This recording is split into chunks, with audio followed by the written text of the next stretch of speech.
కామారెడ్డి జిల్లా కేంద్రంలోని ప్రభుత్వ సలహాదారు మహమ్మద్ షబీర్ అలీ ఇంటిని సిఐటియు నేతలు ముట్టడించారు. కాంగ్రెస్ పార్టీ ఎన్నికల సమయంలో ఇచ్చిన హామీ ప్రకారం అంగన్వాడీలకు కనీస వేతనం 18,000 రూపాయలు ఇవ్వాలని డిమాండ్ చేస్తూ షబీర్ అలీ నివాసం ముందు ఉన్న రోడ్డుపై బైఠాయించి ధర్నా నిర్వహించారు.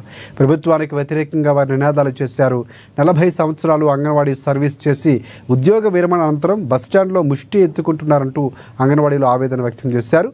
అలాంటి పరిస్థితి అంగన్వాడీలకు ఎందుకని వారు ప్రశ్నించారు. తక్షణమే ప్రభుత్వం ఈ సమస్యను పరిష్కరించాలని వారు డిమాండ్ చేశారు.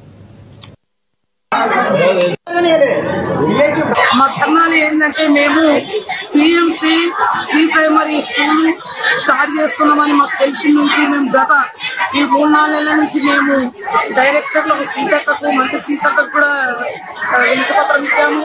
మళ్ళీ కమిషనరేట్ లో కూడా కమిషనర్ ఇచ్చాము. మళ్ళీ ఇంకొకటి ఏంటంటే డైరెక్టర్ కూడా ఇచ్చాము. మేము ప్రతి ఇచ్చుకుంటూ వస్తున్నాము ఈ సమస్య పైన. ఈ పిఎంసీని మళ్ళీ ప్రీ ప్రైమరీ స్కూల్ మాకే ఇవ్వాలి, అంగన్వాడీలో మేము నిర్వహిస్తామని మరి అక్కడ ఒక టీచర్లు కాయాన్ని ఏర్పాటు చేసిండ్రు.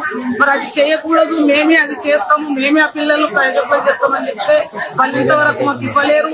మేము చెప్తున్నాగా, మేము వినతి పత్రాలు ఇస్తున్నాగా కూడా మళ్ళీ కమిషనర్ ఆదేశాలు, కలెక్టర్లకు ఆదేశాలు ఇచ్చి మన జిల్లాలో 10 తారీఖు నాడు ప్రీ ప్రైమరీ ఓపెన్ చేశారు.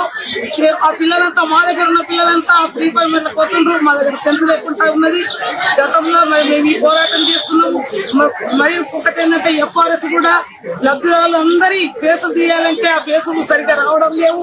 కొంతమందికి వస్తే కొంతమందికి రావడం లేదు. మరి ఆ ఎఫ్ఆర్ఎస్ కూడా